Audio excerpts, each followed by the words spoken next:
Pessoal, primeiro esclarecendo essa canalice, os militantes bolsonaristas estão espalhando assim, olha, o governo subiu a alíquota do microempreendedor individual, agora quem empreende no Brasil tá lascado e tal. Olha o nível de canalice, e ainda coloca uma matéria do Jornal Nacional. Então vamos organizar isso aqui. Primeira coisa, a alíquota do microempreendedor individual é 5% do salário mínimo. Era 5% do salário mínimo durante o governo Bolsonaro todo, é 5% do salário mínimo agora. Então não mudou absolutamente nada, né? Durante todo o governo Bolsonaro subiu o salário mínimo, reajustava o salário mínimo, reajusta a alíquota do MEI. Agora acontece a mesma coisa, tá? Agora o salário mínimo subiu esse ano para R$ 1.500, portanto, então, a alíquota de recolhimento do MEI passou de R$ 70,60 para R$ 75,90. Bem, o Haddad veio a público e esclareceu isso aqui. Olha só, os bolsonaristas começaram a divulgar mais uma fake news. A contribuição social do MEI continua em 5% do salário mínimo, como sempre. Só pode ser alterada pelo Congresso Nacional. Não há nenhuma iniciativa parlamentar nesse sentido. Quem espalha essas mentiras está atrapalhando o empreendedor brasileiro. Bem, um segundo ponto que eu queria tocar, a gente vai mostrar a pesquisa da CNT, Confederação Nacional do Transporte, com o Instituto MDA. Diga-se de passagem que o Instituto MDA é um instituto sério, é um instituto que chegou mais perto do resultado da eleição de 2022. Aqui a gente, por exemplo, não mostra Paraná Pesquisas, tá? Mas a MDA é um instituto a se levar a sério, foi um instituto que no segundo turno ficou mais próximo do resultado que realmente as urnas mostraram. Mas eu queria voltar naquela discussão se é falta de propaganda ou se o produto é ruim. A questão do governo. Então, mostrando esse gráfico aqui da questão da inflação dos alimentos. Aí vejam, primeiro ponto a se notar, a inflação monstruosa de alimentos no governo Bolsonaro. São aqueles 57% que a Folha mostra, né, que eu sempre mostro aqui na reportagem. Mas eu queria mostrar como que a inflação do governo Lula, de alimentação no domicílio, primeiro, o preço caiu em 2023, ou seja, foi menos 0,52%, e aí o preço sobe 8,2% em 2024. Se você pegar a média anual, é 4%. Tá? 4%, pessoal, até um pouco menos. Então é o seguinte, pessoal, o problema foi realmente falta de propaganda. A propaganda era ruim. Tá? O Bolsonaro, com esses números aqui, estaria explodindo de popularidade. A militância dele nas redes sociais estaria fazendo uma abafa tão grande com outros assuntos que ninguém nesse país ia estar falando de inflação de alimentos. Tá? As pessoas nem iam perceber, falar, os preços, né, sempre sobem ali no mercado um pouco, mas não tem nada demais. Isso ia ser a opinião corrente. Mas enfim, saiu essa pesquisa CNT-MDA, captou lá o que os outros institutos já tinham captado, nessa queda de avaliação do governo Lula. Quando você pergunta para a população, você aprova o governo Lula ou desaprova? E o aprova está em 40%, o desaprova está em 55%. Já falei isso aqui, com crescimento de 3,5% ao ano, com o menor desemprego na história, com revenda de veículos 0 km batendo recorde, com recorde de passageiros sendo transportados nos aeroportos, não era para, salário mínimo crescendo muito acima da inflação e tal, não era para esse nível de aprovação que está totalmente fora de qualquer parâmetro razoável, mas é a continuação quando o Brasil em 2023 teve aquele ano maravilhoso, né? Economia crescendo 3%, desemprego caindo, inflação de alimentos caindo, ou seja, na verdade teve deflação de alimentos, o combustível ficou congelado e até em queda, né? Durante 400 dias o preço do diesel, etc. Quando tudo aquilo aconteceu, o preço de gás caiu 25% naquele ano, tal. Ou seja, só notícias boas.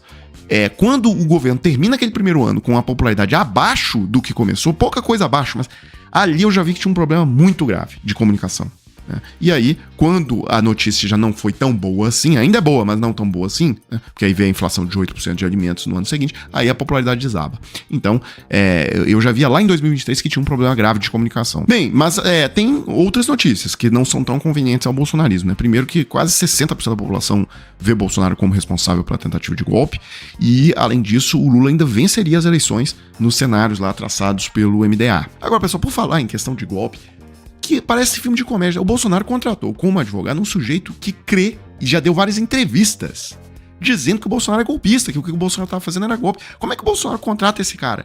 Né? Será que não olhou o passado? Não olhou, certamente não olhou o passado do cara. Celso, a denúncia do Ministério Público descreve em quase 200 páginas como Bolsonaro tentou destruir o sistema democrático, os alicerces do sistema democrático, com atos executórios. É público que o senhor, no governo Bolsonaro, subscreveu um abaixo-assinado com o nome Basta, em que dizia o seguinte: o Brasil, suas instituições, seu povo não podem continuar a ser agredidos por alguém que, ungindo democraticamente ao cargo de presidente da República, exerce o nobre mandato que lhe foi conferido para arruinar com os alicerces do nosso sistema democrático. Então aqui o senhor está dizendo o quê? Ou o texto que o senhor subscreveu dizendo o que o Bolsonaro queria, arruinar o sistema democrático. A denúncia diz como ele tentou arruinar. O senhor discorda do como e confirma o quê? Ou seja, que ele tentou arruinar o sistema democrático? Olha, boa tarde, em primeiro lugar.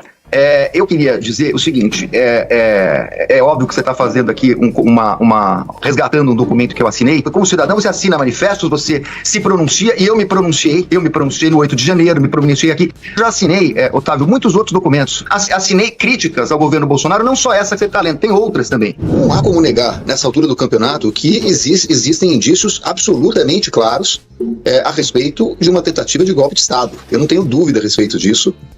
Nós temos depoimentos consistentes. O trabalho da PF é um trabalho bem feito, né? Tem um general confirmando, de certa forma, a existência do golpe. Temos mensagens, tem execução, tem monitoramento do ministro do Supremo Tribunal Federal. Tem um plano que estava no Palácio do Planalto. Eu não estou entendendo que o ministro Alexandre de Moraes está impedido. Eu estava aqui aguardando, vi uma notícia que envolve o ministro Flávio Dino.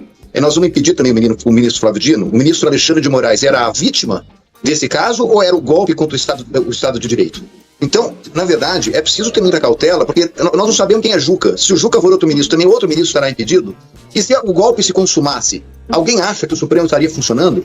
Então, existe aqui uma questão de guerra de narrativas, e procura-se de toda forma uma parte do país desacreditar a Polícia Federal, mas a verdade é que nós temos indícios muito fortes e eu não pensei que fosse viver isso. Eu nasci em 67, eu não estava em 64, eu não pensei que fosse viver.